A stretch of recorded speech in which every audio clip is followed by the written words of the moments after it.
Hi, everyone. Before the episode begins, I just want to remind you to follow me on Instagram and Facebook at Marlene the Plant Lady and YouTube, Everything Gardening with Marlene Simon.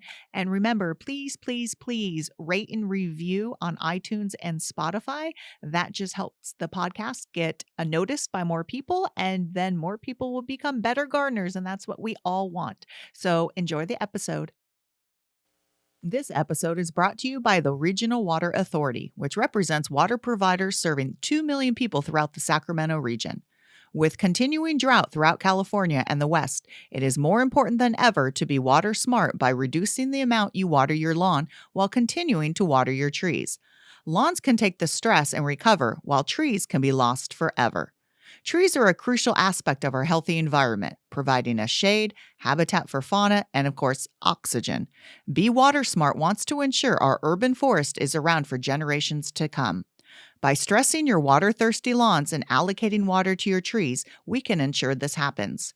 BeWatersmart.info has helpful tips on watering both mature and young trees. How do you know how much to water? Confused about how much mulch to apply and where it should go? No worries. With their helpful videos and step-by-step instructions, you will know exactly how to care for your trees. Did you know that young trees younger than 5 are at the most risk during the hot summer months? In conjunction with the Sacramento Tree Foundation, you can learn how to correctly water throughout the summer with the bucket method. No more worrying about if you water too little or too much. You can learn tips for efficiently watering trees, the latest landscape watering guidelines, information about rebates, and more at bewatersmart.info. That's bewatersmart.info. Look at that plant. I want you to know that everything was grown in my garden. Don't touch that plant! Is it poisonous? She'll become part of the plant. Hi, everyone, and welcome to Flower Power Garden Hour. I'm your host, Marlene, and tonight we are going to talk about something that is incredibly important. It may not be, quote, the sexiest part of gardening. It's the part that is incredibly important if you live in a dry environment. We're talking irrigation. And the West is in a drought, and it seems like we're going to be perpetually in a drought. So it's even more important to irrigate smartly. And with me is an expert in irrigation, is Don Smith, and he's going to help me sort of decipher what is the best irrigation, what these new quote smart controllers are, how you know you're using the right irrigation. And really a big one is converting, PVC sort of to drip and making it not so scary. So, Don, thanks for joining me. Hey, no problem. I'm glad to be here. Yeah, so sort of give a background on what it is that you do and what your expertise is in. Okay, well, a little story I like to tell about how I first got into irrigation, and it years and years ago, I was in the Air Force, and actually I was a plumber in an engineering squadron. And a lot of people are surprised there are plumbers in the Air Force, but there are. And one morning in our shop, the master sergeant in charge came in and looked at me and said, "You're going to the base commander's house and you're going to put a sprinkler system in his backyard." And at this point, I thought I'd been a plumber for 2 or 3 years, and I thought I can put pipe together so it doesn't leak. And I tried to explain to him, I don't know anything about sprinklers. And he kind of gave me a look that's only been given to me by master sergeants. And then he said, "You put the pipe in the ground and you get the ground wet." And that launched my irrigation career. And I sincerely hope that yard has been bulldozed over, because that was a terrible system. And one of the things I like to tell people is you need to do a little more than just get the ground wet. There are efficient ways to do it, better ways to do it for water efficiency and for plant health. Since that time, after getting out of the Air Force, I started a landscape and irrigation business, did that for about 20 years. And then I came over to the City of Folsom, and I am the water conservation coordinator. And what we do a lot of education. And outdoor water use, landscape irrigation for a suburban area like Sacramento, definitely like Folsom where I work. Um, on an annual basis, 60 to 70% of all the water we produce and put into our system goes to landscape irrigation. And there's just an enormous waste happening with that watering due to inefficiency, due to just not having the information people need to water correctly. So we do a lot of education, everything from workshops and classes. There is a program that most water districts have. We call ours the Water Wise House Call, where you can make an appointment with a conservation specialist and they'll come out and go through your system with you, give you ideas on how you can make it better, make sure you know how the timer works, make sure you have a good idea on how to schedule irrigation, all of that. And because it could so that, I was go just ahead. gonna, because it can make a big difference if your irrigation, if one, if you're using the wrong irrigation, two, if you have leaks or you're running it at the wrong time. I think a lot of people might think, oh, well, how much water can I be wasting if I am not using it properly? Right, right. Actually, a lot. People are always shocked when they realize how much water their irrigation system uses. One of the things we'll do to illustrate that to people is we'll open up their meter box and look at their water meter. We'll take a reading and then we'll turn on their front yard sprinklers and let them run for 5 minutes. Then we'll go back and take another reading, and they're always shocked at how much water went through that system. But if you've got the typical homeowner system with the misting spray heads, each one of those spray heads, depending on what kind of condition they're in, could be putting out 4 to 10 gallons a minute. Wow. And if you've got 10 sprinkler heads in your front yard, that adds up pretty quickly. And we see this in so many ways. We'll have people will call our office and complain that their bill was too high. And they'll ask them, well, how much are you irrigating? And they'll say, oh, not very much, just 10 minutes twice a day, every day. Wow. And Yeah, and I think go we've ahead. got it in our head somewhere that these numbers about irrigating, I think people, I'm sure you encounter this, that people are most likely, one, irrigating wrong, like you said, in these sort of short bursts. And two, it almost seems like everyone over irrigates. And I don't know if that's because initially when their system is set up, it's set up by the person who put the landscaping in, and younger plants need more water and they just never change it. Right. Well, that does happen. We had a homeowner call in complaining about a neighbor who, for the last few years, had been gutter flooding and watering excessively. And we talked to the offending party, and the woman said that, I bought this house 5 years ago, and the contractor set up the controller, and I thought he knew what he was doing. He So, he did probably, but that but was he for did. 5 years ago when the plants were new. Right, right. For a Mm, brand new lawn, it was perfect. But yeah. So it I want to sort of go into like the different type. Like I sort of break down irrigation into drip and quote like overhead rotary type sprinklers. Is there a better way of breaking it down? I mean, how many different systems would you say? Because I think we hear, oh, go to drip. And I think right, most people think that means it's not the conventional PVC with pop-up sprinklers or right. rainbird sprinklers. Is that how you sort of break it up? Well, I kind of look at it between the drip or the low volume, um, based on a pop-up overhead spray. Um, you mentioned rotary sprinklers. We're big fans of those.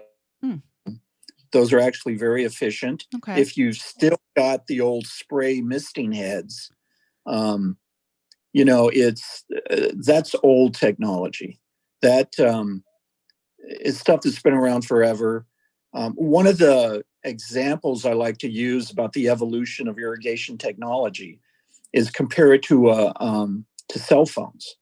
When I was a contractor and I got my first cell phone, it was big as a brick. It looked like an old army brick or an army walkie-talkie. And the cell phone industry has moved on from that, substantially. And those are not even available, those old ones. But you can still go to the store and you can still buy the old ancient sprinkler that your grandfather used 70 years ago. They're still selling them. And they're just not very efficient. The misting heads are affected by evaporation, by wind drift, and you don't get as much of the water where you want it to go. So if you convert using the rotary nozzles, that changes all that. It's a slower application of water. So if you do change, you actually have to run them longer. But the water is going where you intend it to go. It's a heavier droplet, and it's not as affected by evaporation and wind drift. So it's just a much better product. My home is about 11 years old. We bought it brand new. And I had the developer put in the misting pop-up heads in the front yard. And I couldn't run it for about 2 minutes before I had water running to the gutter. I converted to the rotary nozzles, and now I'm running it between 10 and 15 minutes with hardly any runoff. And it's just better for your landscape and much more efficient application of water. Okay, that's good to know. I did not know that. I see the rotary heads and then I see, the traditional just pop up, but it does make sense, a larger water droplet, less mist, because Right. we do have wind and evapotranspiration. So it's more water getting into the soil versus disappearing into the atmosphere. Right. So, Right. eh, And and another thing, a good measure of how efficient a sprinkler is, or a sprinkler system, is there's a measurement you can do with catch cans, and you come up with um, a number that's called distribution uniformity. And in a layman's terms, that indicates how evenly the water is applied across the lawn, underneath the spray itself. And with a misting spray head, it's very uneven. It typically puts water down heavier out towards the end of the spray, and it gets lighter and lighter as it gets closer to the head. With a rotary nozzle, it's a very even application from the head all the way out to the end of the spray.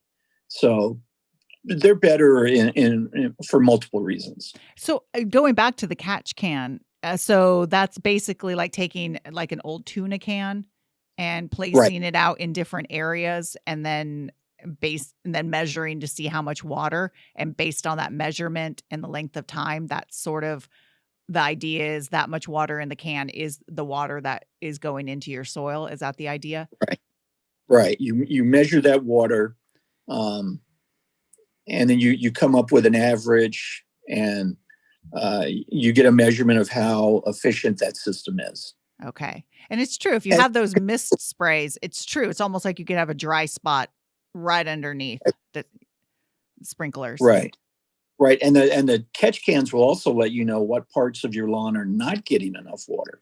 Um, because you'll find in some areas the water will be shallower, in other areas it'll be deeper, and so that kind of gives you an idea of the efficiency of your system.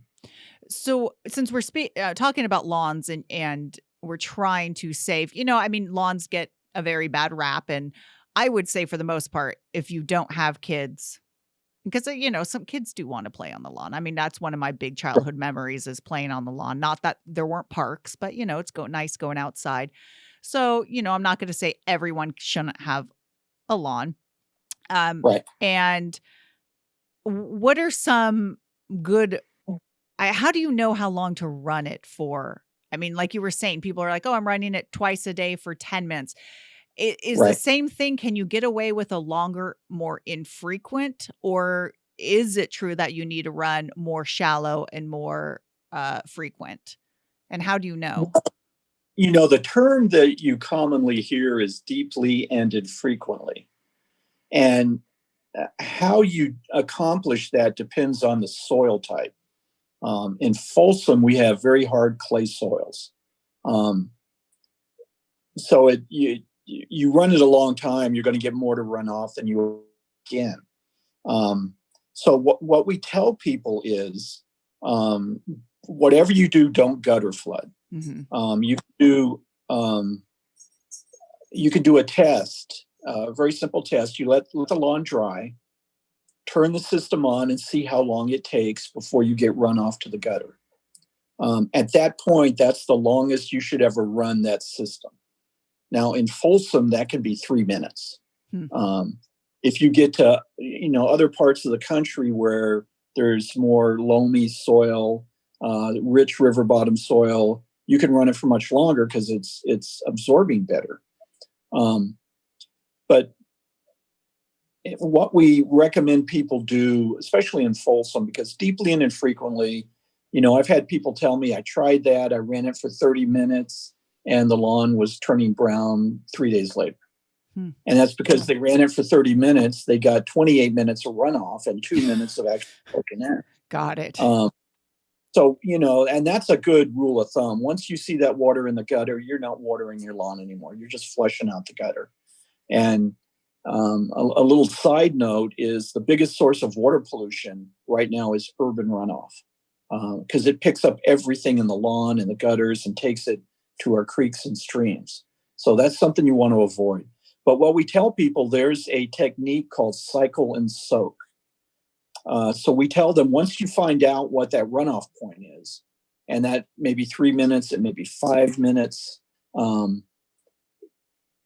that's the longest you run it at one time. And then you start early in the morning, late at night, and you run it to that point, and then you schedule a second start time like an hour later. And then if you still need more water, you schedule another start time an hour after that.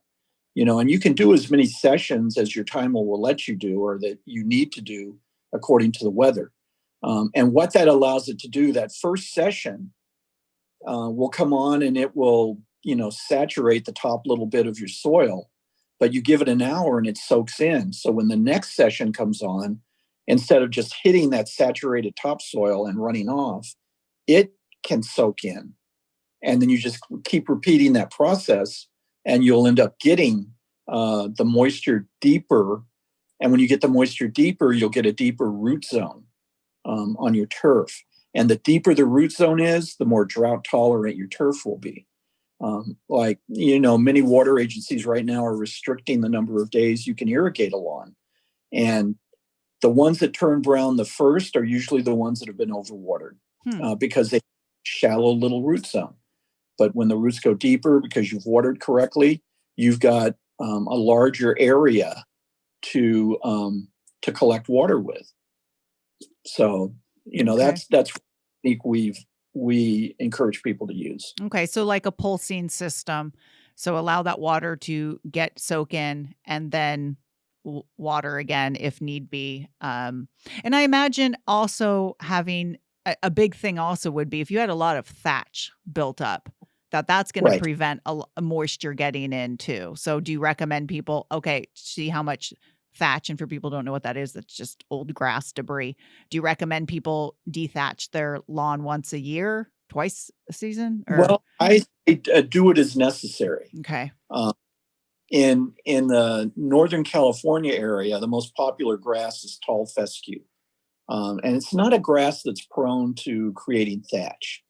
When you get the things like Bermuda grass, soyoza, those type of things that send out runners, they'll build up thatch, because that brown thatch layer, actually, it's not dead debris, it's still attached. Mm-hmm. It's just built up under the green, and it gets thicker and thicker. And it can be like a raincoat. So I would say, take a shovel or a spade, dig it in and pull it up and look at it so you can see the layers. And I would say if you see about an inch of thatch, then it's time to go get the dethatching rake and give yourself a good workout. Yeah, exactly. Or hire someone to do it, or find a kid to do it for you. So for the rotary sprinklers, do you recommend those for like a shrub area and flowers and established plantings? Or is that where it gets a little trickier because you have higher, and this is where maybe you bring in a drip or a bubbler? Yeah, well, actually, drip is superior. Everything has its place, Mhm. and underneath shrubs, even ground covers, drip works better. If you can't install a drip for some reason, the rotary nozzles are superior to the misting nozzles. And that's because of that rotary stream. It will penetrate into the shrubbery better. And, it's not as smooth as watering over a lawn, but it will get into the area better and get the root zone watered. Um, So I think when people are going to put a drip in, it can be confusing because you see 5/8 line, 3/4 inch line, built-in emitters, then you get your 1/4 inch spaghetti lines, then you have your flag drippers. And it could be, I but mean, it's a whole aisle at the hardware store. And then within that, there is, oh, you have half a gallon per hour, a gallon per hour. And I think people get really overwhelmed. What are the basics that, first of all, what do you prefer? Do you prefer, I know I prefer inline drippers on 5/8 line. I hate the spaghetti line. Um, right. and is it really so crucial that you get the right gallon per hour, or is that then you just based your running times off of it? So what are some of the most important things when people are trying to put a drip in that they should know? Well, one of the things I like to do is to get the lower uh, flow rates. Mm, So okay. you can leave it on longer and get it to soak in. And I am a huge fan of the inline emitter pipes. Um, Having that emitter encased in the pipe, people think, well, it's drip line, and typically what they want to do is run that 1/4 inch tubing from the 5/8 line, and then they put that emitter right up on the trunk of the plant. Mhm. And you don't need to water the trunk, you need to water the root zone. So, in my house, one of the benefits of buying a brand new home is the backyard was just virgin territory. I got to do whatever I wanted. I didn't have to renovate. I didn't have to. So, I've got a small lawn because we have a dog, Mhm. and, but most of it is shrubs and low water use plants. And I use that inline emitter pipe. And actually, I have large areas. The plan was to have low water use shrubs and that type of thing, and then have a thick layer, 3 to 4 inches layer of bark. Um, and that's really important. I see people just spreading bark out really thin, and they're wasting time. I But I you call it put that pixie in there, dust. yeah. You put that bark in there, and it reduces evaporation, reduces weed growth, but it's got to be thick enough. But anyway, I laid out my inline emitter pipe in a grid. Um, I've got 20, 30 foot long rows, 18 inches apart, going through the entire area where my plantings are.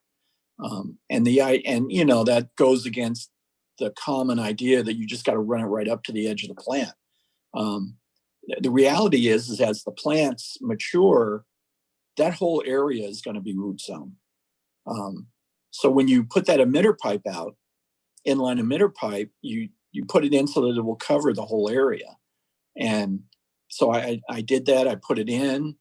Before I put the bark on top of it, I turned it on and let it run, just so I could figure out how long it took for it to get a good deep soaking. And once I knew that, then I covered it all up with bark, and you don't even see it anymore. So With how did you know you were running it enough? What was the test you did? Oh, I just without the bark on it, the pipe is still on top of the ground, Mhm. and you just let it run and you watch it. Okay. And you will see the emitters are 12 inches apart, and you start to see the water spread over the surface. And then once it's spread over the surface on the top, then you get like a screwdriver or spade or something, and you just stick it in. And If it goes in easy, down a few inches, you've got good moisture in the soil. If you can't get it in, then it's dry and you need to let it run a little bit longer. Um, so it's an easy little test to figure out. And sometimes you'll read people try to give advice, and they'll give, well, if you live in Northern California, you need to do this for 5 minutes and this for that and this.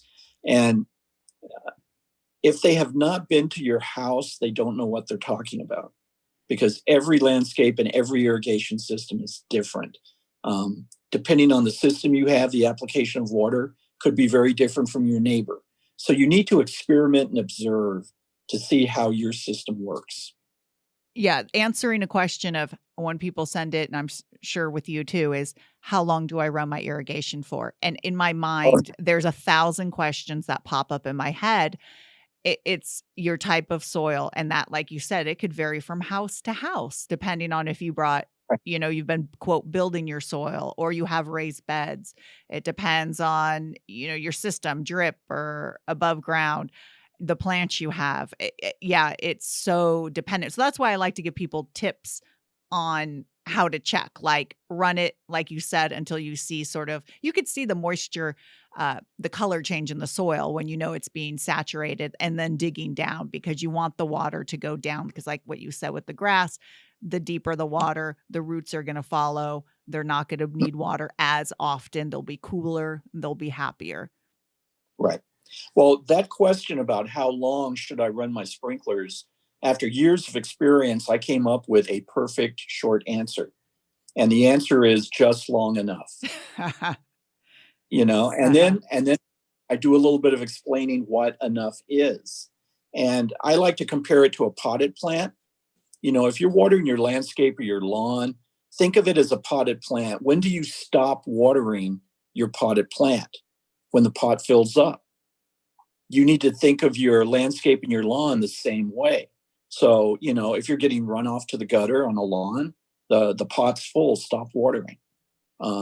If you're watering trees or shrubs and you start to see puddling, maybe in the dish around the plant, the tree, then you've probably got enough water on it and you need to stop.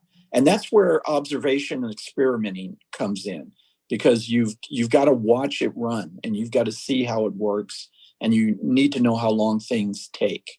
And once you do that, then you know what long enough is. Mhm.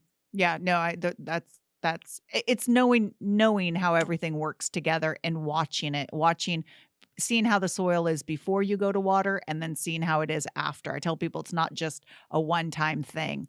And that's gonna change throughout the season as well with spring, because we Right. have a chance of getting more rain, so you're gonna not have your system on or not need to water it as often. And peak summer, it's gonna be different than spring. So it's not just a one time, "Oh, this is it. This is how I water," at Right. all. Well, another thing I tell people is um, to pay attention to what's going on under the surface. A lot of times they'll look at the surface and it looks dry, so they think it's time to water. But actually, you got to go down a little bit and see what the moisture level is, a few inches down. And you can do that with the soil sampler. You can do it, like I say, with the screwdriver. Just see how far you can get in, and does it come out with dirt on it? If it does, then it's moist, Mhm. and you don't need to water again. And if while you're learning your system, run your sprinklers, and then a day out, go out and see how moist your soil is.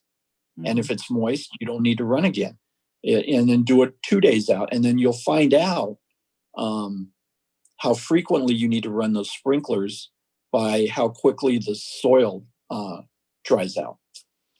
I want to go back to how you set your drip, because I think it's important, and I think I want to sort of emphasize it, that when you do see a lot of land, I'm not knocking landscapers, and they do it because the plants are young and they're stepping away and they're not going to be there watering. So that's why a lot of landscapers will put that 1/4 inch line with the flag emitter or a drip right at the base of the plant, because that's where the roots are at.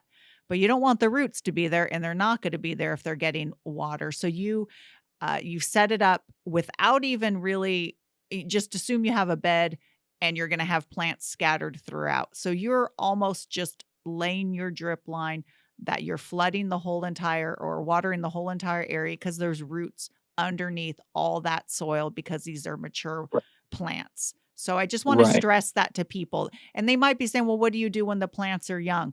Young, really young plants need to be hand watered um, Right. early on. And really, it's even tough to rely on a drip when your plants are just newly planted for the first few weeks. That's when you should have your hose.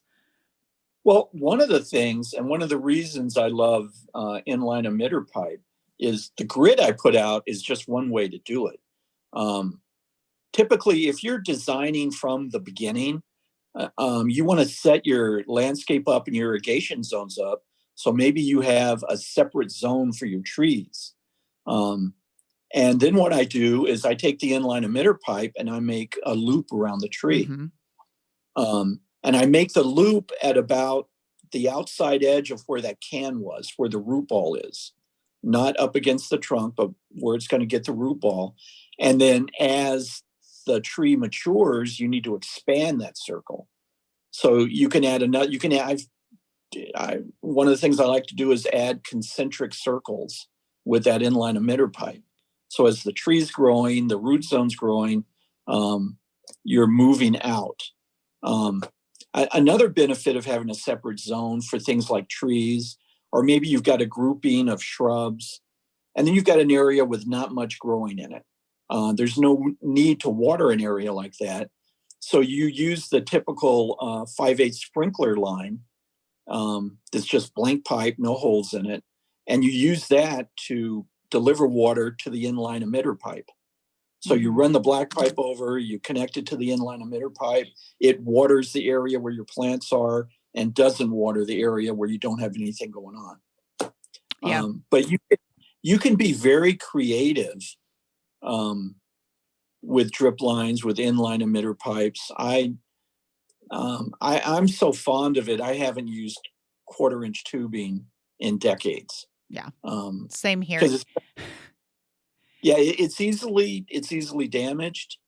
Um, you might be trying to rake and you pull the emitter away from where you want it to be, or you could pull off altogether. It just um, never cared for it. When I was a landscaper, I used it in the beginning, but as I learned about it and I learned how my customers were reacting, I quit using it altogether because I would put it in. I have all these 1/4 inch tubes going to the shrubs, and then their dog would run through the bed. And 1/4 inch tube goes everywhere, and I'm getting an angry phone call because plants are dying. Um, so the answer to that was stop using 1/4 inch tubing and stick with the inline emitter pipe. And go to an irrigation supply because if you go to a box hardware store, you're only going to find it in X amount of lengths. The irrigation supply place I go to is literally called Irrigation Supply, and it's in Woodland. And it comes in 1,000-foot rolls. And not everyone Right. may need 1,000-foot rolls, but 1,000-foot rolls, and it's not that badly priced. And all I have, I think there's, like you said, you have spacing every 12 inches. I think they have emitters spaced every 18 inches, and you just roll it and you use the connectors, which is Right. still, there's pressure fittings, which you could do the pressure ones, or there's the coupling type. I hate putting the couplers together, but they actually Mm. last longer than the pressure ones what you screw on, I've noticed, at least for me. Right. Right. Right. Well, there is fittings that are well, and one thing, a little disclaimer I like to tell people about drip systems is that what looks like 5/8 tubing may not be, according to it depends on the manufacturer. There are a variety of of small diameter differences on what looks like 5/8 or 1/2 inch. And if you get the wrong fitting for the wrong tubing, it's either going to be too loose, or you're going to drive yourself nuts trying to squeeze it in there. Um, so, be sure you get the fittings that match the kind of tubing you've got. Um, there are fittings that are called, well, they're universal fittings. Mm. They're hard black plastic, but you look inside and there's a little white plastic, like a coned sleeve. And it doesn't really matter what size your tubing is. when you push it into the fitting, that cone sleeve will let it go as far as it needs to go to create a secure connection. Hmm. I'm gonna have to try those. I don't think I've used those. I've used just the ones that are in. You put the tube inside, and then the ones where then you sort of twist, and and I know when my pressure is not correct because I don't. Mine's not set up on like a fancy. Mine is like a hose bib type systems with timers Right. there. So the pressure, I have a pressure regulator, but it depends on really how high I turn the faucet on. Right. That's really the Well, pressure regulator there. So sometimes I blow them out. right. Well, it's one thing that's really important with drip systems is you really need to have a filter and a pressure reducer on the Mhm. system because they're compression fittings. And if typical pressure at a house is around 60 psi, and that's just too much for a drip system in most cases. So you want to get it down to 25, 30 psi. And so they sell those pressure reducers, and they make them to go on the hose. Mhm. If you're using that kind of system.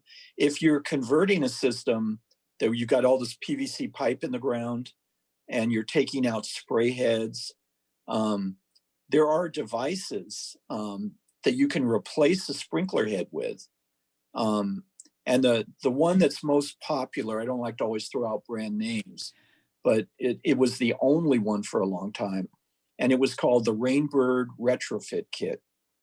And what they did, they took the regular Rainbird sprinkler body, they took out the innards, and they put in a mesh filter. And on the bottom of the cap that screws on the top of the body, there's a pressure reducer. Mm. And then on top, instead of having the pop-up that comes up, Mhm. there's a half-inch threaded little nipple there. So you can screw your fitting to connect to the drip right onto that. And they work great. I've used them in numerous situations. But the one thing is, people also need to realize that because of the differences in flow, if you're going to adapt or change out a sprinkler head to go to drip, you need to cap off all the heads in that zone. Okay. You don't want to be running spray heads at the same time and on the same zone that you're running a drip system, Okay. because the flow rates are just not compatible. You're measuring water flow in a sprinkler head by gallons per minute. You're measuring a drip system by gallons per hour, and you're just not going to find a happy medium. You're going to starve one and flood the other, or nobody's happy. You cut it down. So make sure when you're converting a zone, convert the entire zone. Put in your adapter, the Rainbird Retrofit Kit, and you can use a couple of them depending on how your system's going to run. But anything that's not being used to supply the drip line, you need to cap off.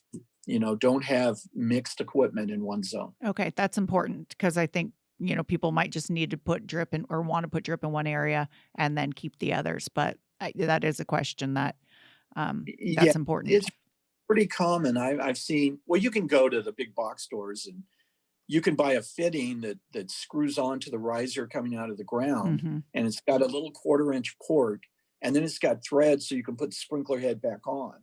And I've seen people use those to try to water their potted plants at the same time their lawn sprinklers are running. Ah, And it just never works out well. yeah, yeah, But yeah. zones need to be uniform, your sprinkler zones. There's a term called hydrozoning, and usually this is in the design phase. But when you're thinking about how you're going to design your system, where the zones are going to be, maybe one area you're going to have drought tolerant, low water use plants. That would be a zone by itself, so that you're not watering different kinds of plants. And then your lawns need to be separate by themselves. Don't try to, combine a lawn and a shrubbery bed, because they're just different water needs. Even if there is spray everywhere, it's just, you're going to flood your shrubs in order to keep your lawn green. So, you can consider those things when you're uh, Mhm. your yard, or you're doing a redo. So, want to go back a little bit to you said with the drip that you need a pressure regulator, and you said most run 25 to 30, and those you could find in the drip, and they just go right on to the system. But also a filter, because I know I have incredibly hard water, Right. and the filters that you usually there's the bigger filters, and then there's just your standard filter that comes on, like the pressure regulator and the adapter from the hose bib, and I know mine because I have old pipes, so rust gets in there, and then a lot of calcium carbonate builds up as well, so I know I have to take them off the hose bib and rinse them periodically. And then also every once in a while, that I do, even though I love the inline emitters and I'm amazed at how well they handle the hard water, but periodically I do have to take like a paper clip and sort of just take the crusty salts off of the top of them. Right. So a filter is a must, right? And do you put it before the pressure regulator or after the pressure regulator? Um, Typically, well, if you've got a regular setup with a sprinkler valve, you would Hmm. put it on the outlet side and put the filter first, then the pressure reducer. And most of the filters you find, typically it's a model called a Y filter. Hmm. I mean, if you Googled it, you'll get a picture of it. Y filter, um, or sprinkler filter. You may have to add that. But there are ways to flush those. You can either unscrew the end of it, or sometimes they have a little hose fitting on the end of the filter, and you can open it up, put a hose on there, and then turn the system on and let it flush really well. Okay. But usually you can take them apart, and there's a white plastic mesh inside the filter, and you can take that out and uh, you know uh, spray your hose at it backwards so it knocks everything out. Um, I know some people that get a toothbrush. I'm not quite into. I'll go buy another one before I sit there with a toothbrush to clean the filter. Yeah. There are ways to do it, and it's usually a good thing to do about once a year. Okay. Um, And do you recommend at the end of the season flushing lines? At the beginning of the season flushing lines? Or is that only if you really have hard water? Or do you recommend that's something people do even well, with it good it water? it it's really important with hard water that you do that, because you can get silt and other things in there. We're a little spoiled in Folsom. Our water comes directly out of Folsom Lake. We don't have any well water, so we've got pretty clean water. But for most of the Sacramento region, it's a mixture of either river water from the river, Folsom Lake, and wells. Yeah. So you're going to get stuff. Um, and whether at the end of the season or the beginning of the season, I don't think that matters a whole lot. If you're doing it at the end of a season, you clean it out, and it's just going to sit there for till you turn it back on. Okay. But those kinds of things are definitely things you want to do. If you didn't do it at the end, do it in the beginning of the season. And it's a good idea to before the irrigation season really gets going, you should be turning your system on and walking around to look at it. Yes. Uh, Hmm. that's very good because things sometimes are still not working the way they worked at the end of the season. You'll get grass will overgrow sprinkler heads. Um, Critters could have gnawed on your drip system. So it's good to give it a good once over, especially before the season starts, and then periodically during the season, just to see what you got going. I had an instance one time. Actually, it was a neighbor's house, and he had a sprinkler right on the front corner of his garage, and the top had blown off, and it would come on early, like 5 o'clock in the morning. Well, usually I'm up early, and before I go to work, I walk my dog. So I walked by his house, and I was seeing this geyser, and it was strong enough that it was hitting under his eaves. And I had a little bit of a dilemma. I thought this will be a really good story if I just wait and see how long it takes him to fix it. Oh no. And then, but after 4 or 5 days, my conscience got the better of me. So I went and knocked on his door and told him what was going on. And he said, really, I'm glad you told me. I was noticing all this moisture on my garage floor. I was going to go call a plumber. I thought I had a leak under my garage. That's And funny. he never saw it run. So he never knew how it worked. And he never knew there was damage. Yeah, because we're told to I mean, I imagine early morning is the best time to water because you have less evapotranspiration, but people just sort of set it up and then sort of forget about it. But I feel, yes, I mean, you should definitely be aware of where your sprinklers are if you notice unusual heavy wetness. And then even with a drip, like you were mentioning, dogs, cats, critters could chew on it. The sun could break it down after a while. And especially, like you said, covering it with mulch, you're not really going to even see the line. So Right. it's important because, like I said, I had a line that popped because, mine's controlled. I have a pressure regulator, but like I said, it's controlled by the hose bib. And Right. it was so funny because I noticed it was on my BlackBerry, and I noticed my BlackBerry was turning brown. I'm like, that's unusual. And then all it took is for me to look around and go, oh, yeah, it's not getting any water. I knew that in my head. I'm like, that's a drought, but I know I have water to it. Turned out I didn't. Well, So I similar instance, and most of my neighbors, we have a pretty tight neighborhood. They know what I do for a living.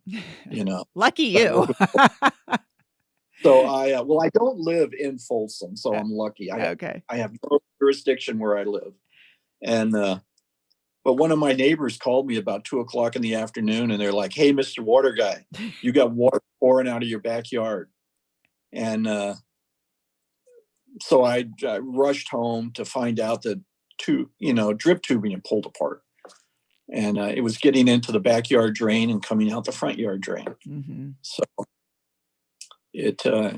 those things happen. They happen. Yeah. I want to now sort of talk about the smart. I think that's the term, quote, smart irrigators, smart controllers, ones Right. that are all supposed to be in sync with your soil moisture, the weather. I know nothing about them because I've never used them, but I hear about them. I heard they're getting better. Just sort of go through what we could expect, if they're worth it, if they do really work. And I know you don't like to drop brands, but maybe one or two that you think it works the best. Right. Well, smart controllers have been around for a few years now, and they've gone through an evolution. There's a couple of different ways. There are the kinds that are an add-on to a normal sprinkler controller. Hmm. And typically, those I don't like as much. The way they're wired in, really all they can do, you would set your timer up to say, okay, at the hottest of the year, this is how much water I need.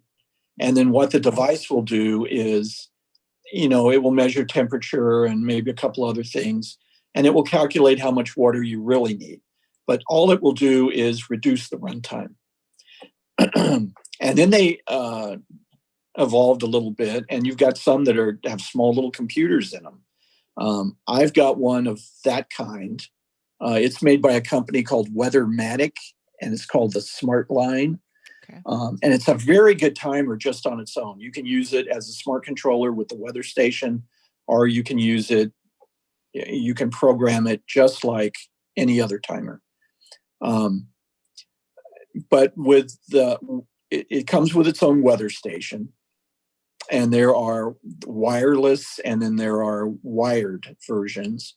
And you need to install that somewhere where it's open to the atmosphere, usually up on the eaves of your house is where you'll find it. And it collects data. It collects precipitation, temperature. Some of them will even take wind speed into account, a number of different things. And then what it's trying to do is estimate evapotranspiration, which is a measurement of water loss through evaporation and transpiration.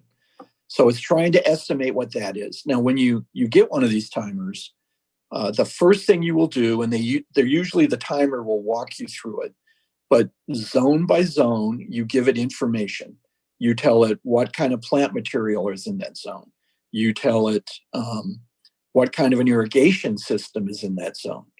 Do you have the big rainbird impact heads, or do you have the small misting heads? It'll give you a variety of choices. And then you tell it what soil conditions you have. Then you tell it maybe what the slope is on that part of the landscape. And you feed all that information in, and it takes the weather data, combines it with the data you gave it for each zone, and it calculates evapotranspiration, and it comes up with, for that day, how long do the sprinklers need to run? Interesting. If they need to run at all. Mm-hmm. That's basically how the controller works. And everything is a variation on that from the different models. The ones that have come along in the past several years that I'm really excited about are Wi-Fi enabled smart controllers. There's one I really like called the Rachio, Rachio. Okay. If you're a Folsom resident, you can go onto our website and order one through our website, and we subsidize the cost of it. You get it for about half price. And other districts are doing similar programs. You might, before you buy anything, you might contact your water agency and ask them what kind of programs they're running. But the Rachio is it's Wi-Fi enabled. So when you look at the timer, it's a whole different generation. There are no buttons, knobs, readouts. It connects to the Wi-Fi, and then you'll program it through an app on your mobile device or on your desktop. And everything you do with a normal timer, you can do on your mobile device or your laptop. And it gets its weather data off the internet, and it's very accurate. It draws from several different sources, and it gets a very accurate representation of what weather is at your home, at your location. And they work great. I think, I'm a little up there in years, but I know the generation that's grown up with these devices really like them. But it doesn't, I was going to say that doesn't take into consideration, though, the type of vegetation you have. Yes, it does. Oh, it does. Okay. That's when you any smart controller, when you're programming it for the first time, you're telling it the plant material. Got it. Okay. So all that's in there, and all that works together to come up with an estimate for evapotranspiration, and then calculate, how much water needs to be applied. Now, the Rachio, you can use, they call it predictive mode. That's where you're letting it do its thing. You program everything into it, and you just let it go. And it will calculate when the water needs to run. It will do, like I talked about, the cycle and soak technique. Mm-hmm. It will know it needs to do that by the type of soil you have and the type of slope that landscape is. Wow. So it'll work out on its own. You can go in and customize it. I've had people that they just didn't think it was calculating correctly. So you can still go onto your phone and you can program it to work like a normal timer. It's kind of a waste of technology, I think, but some people do that. And then you can go, like right now, there are watering restrictions. Depending on, you can only water on certain days, and you can program that into it. It will black out the days it's not supposed to water, but it still will be calculating how much water does this landscape need. And you'll get the correct amount of water on the days you can water. And you've been happy with, you have it, and you're happy with it? Personally, I don't have a Rachio Okay, yet. you have the other one. I have the SmartLine Weathermatic, and it's working great for me. I've been, for a few months now, I'm thinking I should switch because we've got the program at Folsom, and we've got several hundred that have installed them through our program, and for the most part, they're all very happy. Um, it and it's not that we're favoring one brand. I've had Mhm. people ask, "Well, you're a government entity. Shouldn't there be more brands represented?" They're the only ones that would work with us on a program where we subsidize the purchase. Yeah, and people could do Nobody. their own research as well. It's just the idea that this technology is out there. Right, right. Now, interesting too. Um, Several years back, at there is in Fair Oaks, California, Fair Oaks Park, the Sacramento County Master Gardeners have a demonstration garden, and they installed a smart controller.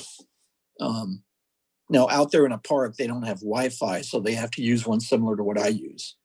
And I remember in the beginning, the master gardeners would go out there to work, and they would always complain, "This thing is not working." Well, that's because every time one of them went out there, they opened the box and messed with it.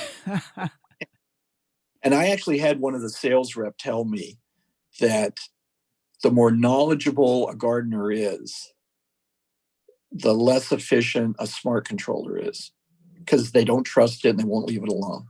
Yeah, that would be my problem. I don't trust, like, at the conservatory, we got rid of all of our automated irrigation. What everything's in pots, and, there's so many Right. different plants that we're like, it's not just a Yeah. one-shot deal. And at home, I'm even sort of to a certain extent that way.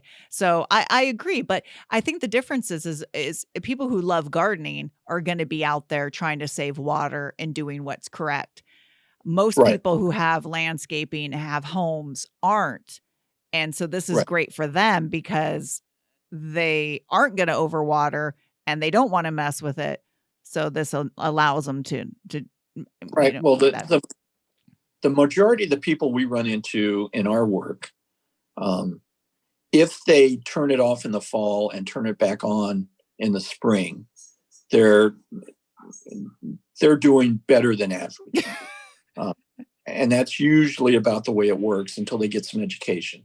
Um, it, and in Northern California, where I am, we typically, we have a drought every year. We call it summer. Yeah. And there's a rainy season in the winter, and then there's no rain through the summer. So people will ask me, say, like, you can buy rain sensor devices that you can wire into your timer, and it'll prevent it from watering if it's raining.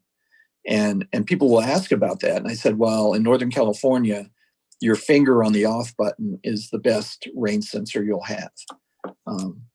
Typically, once it starts raining, you don't need to water anymore. I mean, I turn my sprinklers off late October, early November, and they don't come back sometimes till March. Mhm. But it depends. I mean, we're in a drought right now, so we didn't get a whole lot of water. But even if you're not getting a lot of rain, you got to think in the wintertime, your plants are going dormant, even if they're still green. They're not growing as much. Their days are shorter. There's less photosynthesis going on. And even if it's not raining, they don't need as much water as you were giving them in the summer. And we try to remind people of that. Yeah, there is the rain off option on most Right. controllers, and I think people tend to forget that, and, that's when you drive by, and, you see this on a lot of, commercial buildings, even government buildings that, Right. the sprinklers are on and it's raining, and they're on in the middle of the day, and you're like, is that just an accident? Did someone mess with that, or has that been happening?" Um Right. But typically, it is someone didn't get back to it to turn it off. Now, Mhm. if you live in an area of the country where you get regular rain, I grew up in South Carolina, Oh. and it doesn't rain for 3 weeks, it's a drought, you know, and the farmers start worrying about the price of hay. But in an area like that, the Southeast, even the Northwest, where you're getting rain all year long, a rain sensor is a really good idea, because it's just a little device, and when it gets wet, it breaks the circuit from the timer to the irrigation valves, and they won't come on as long as that device is wet. And then when it dries up, it allows the electricity to flow again, and your sprinklers are right back to where they were. Yeah, I remember when I went to England for the first time, and I think also visited Georgia. I think I was dumbfounded when I realized there are places that don't actually even have irrigation systems. Right, I was right, like, "Wait," I'm born and raised in California, and I couldn't believe it, but then, of course, England this year had a really high temperatures and drought, right. and then I'm like, "Oh my god, what are they doing to these huge areas that rely on all this rain?" So, that worried me too, because 'cause I'm like, "Oh my gosh, all those beautiful gardens," but yeah, here, like you said, that's not the sensors aren't really important because we have, quote, "wet season," ideally, and then dry Mhm. season, so it's either it's on or it's off.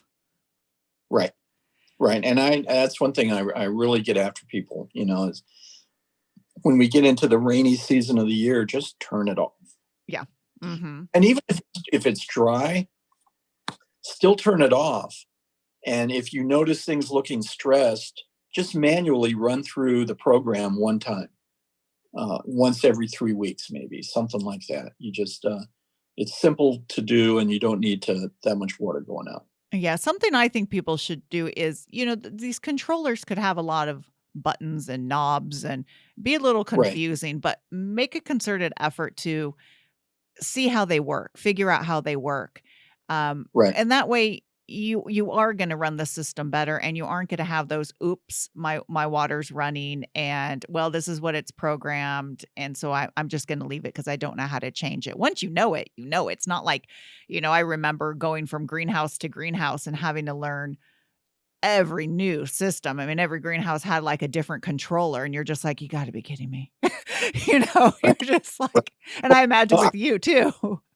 I ran into that when I was in the landscape business. I mean, Yeah. I would Oh, do maintenance large properties, apartment complexes, and you would have these big commercial controllers with 24 or 48 stations, and just trying to program them were a nightmare. So what I did though, I came up with a worksheet, um, where you can figure out how you want to water, and then you take that worksheet and you go to your programmer and you follow it like instructions, as far as how long it's going to run, what days it's going to go on, what zones will be on what programs, all of that.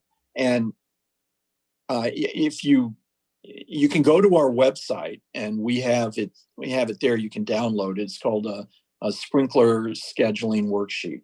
okay. And our website is Folsom, Folsom .ca.us.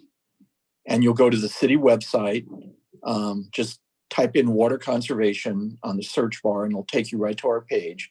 And there's a variety of stuff on that page, but we do have copies of that worksheet. And it's just simple. Whenever we do our workshops, I always demonstrate, show people the worksheet. And the important thing is people will stand in front of that timer and confuse themselves Mhm. trying to program things in. So what I tell people to do is make sure you understand how your timer works. Make sure you know what the functions are. And then there's a section where you identify each zone, and you put some information in, like what kind of plant material and what kind of sprinkler. And then you close that timer and go drink a cup of coffee while you're filling out the worksheet. And you decide, well, how do I want to water it? How much water do I want to put on my lawns? How many days do I want it to go on? And you work all that out on the worksheet. Then you take that with you back to the timer, and you program those things into your timer. And it just keeps you organized as you're doing it. Mhm. Because I Yeah. know I found myself, the worst thing you can do is trying to decide how you want to water a landscape while you're looking at the timer. Yeah. Uh, As it's beeping at you and flashing. right, Yeah, and then you start getting confused about the zone, so you always wanna write down what, because it's the timer's all numbers, at least the ones I've used, so you wanna be aware, so if you do wanna make a quick change, have that written down by you, like, right, "Okay, this is what zone it is, I could do a quick change," or I could turn it off, set it to 0 if it is, say, your winter vegetable garden and it's not winter anymore, or something. So yeah, well, just be organized. I've got a clipboard with that worksheet hanging on my garage wall right next to my Mhm. timer, and it tells me everything I need to know. And I always do it in pencil so I can erase it and make changes. Mhm. It just, and if you can go to different manufacturers' websites like Rainbird or Hunter or Irritrol, they all have some kind of version of a scheduling worksheet. And it's just a good idea to use that. Yeah. It will keep you out of trouble. Yeah. I'm just gonna say, yeah, we have Airtrail at work, and we're dealing with programs that were put in like in the 1960s. And our big thing is, okay, I'm gonna scream at you in the greenhouse. Is it on? Nope, that's not it. Okay, no one updated this. Great. So Right. when there's too many cooks in the kitchen or Right. horticulturalists in the greenhouse, it can get messy. Um, Well, that's finally what happened at that demo garden. They put mm. a padlock on the box that the timer was in, and only one guy had the key. Good. Yep, that's eventually that's what you have to do because people are like, "Oh, I'm gonna change it. This is not getting enough water." Like you said, gardeners are like, "No, I know what I'm doing. I'm gonna do this." So, yeah. Yeah. That's funny. I mean, I wish we could do that at work, but so you mentioned the website folsom.ca.gov, and that has the resource for Well, the worksheet. Was that it? Did I get it correct? it's folsom.ca.us. US. Okay. Okay. Yeah, not Okay. And then you mentioned early on that some cities are doing sort of what Folsom's doing, where it's people should probably look at their town's site as well and see if they have Mhm. these water or irrigation consultants. Is that what the term Right. is? Well, almost every water district in the state of California has to have a conservation program. Okay. And each one is a little bit different, but there are a lot of common programs and activities that we do. The Waterwise House Call is one. They may not call it the same thing, Mhm. but most in the Sacramento region do. They call it a Waterwise House Call. And you can schedule an appointment and get some good one-on-one time with someone who knows what they're doing. And we typically we focus on your landscape and your irrigation water.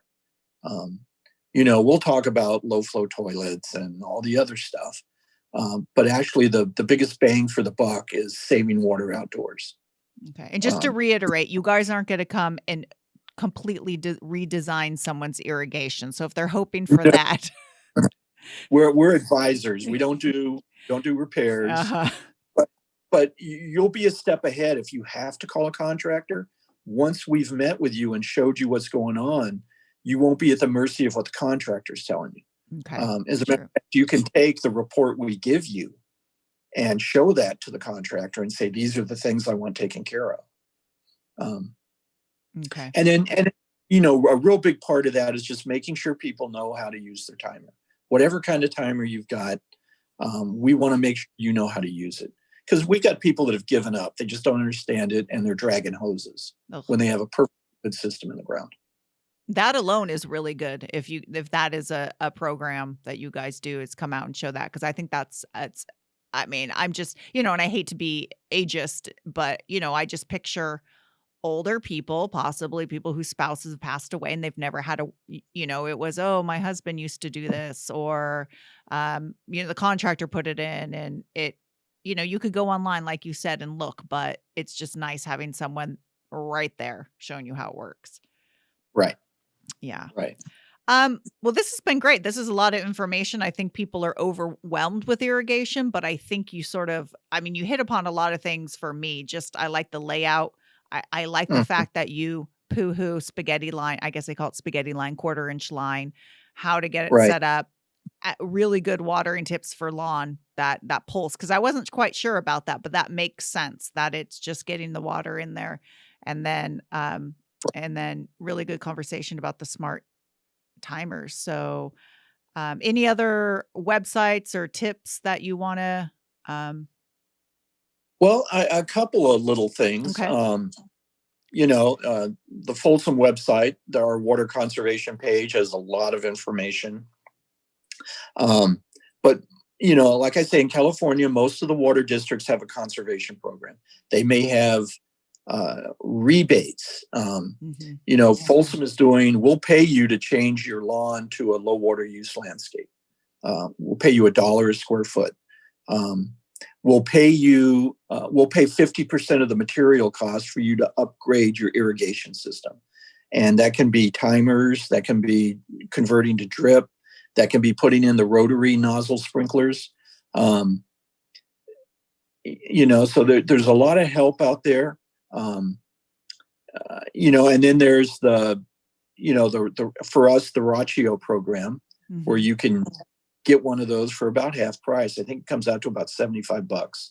And it's over 200 retail. So it's a lot of things we do. So check out your water agency. Your water agency is usually a very good resource. And find out what they got going on. They're there to help you. I mean, the conservation program for most agencies ends up being their customer service program. If you've got water issues, they're the ones to call first. Okay. Makes me almost want to live in like a neighborhood so I could save all this money. I'm like, that's pretty good. I mean, because, some of this is too cost prohibitive for people to do, but it's nice because we're told save water, save water. But it's nice that there's the rebates, and it doesn't have to be complicated. I did a whole podcast on converting a lawn to a garden, and doesn't have to be huge. Just like it doesn't have to be a big, huge ordeal to convert an existing PVC to drip line, like you were saying. There's easy ways. Right. So, well, great. This has been really helpful, and everyone, I'll have some show notes and the website on the show notes. So until next time, everyone, happy gardening.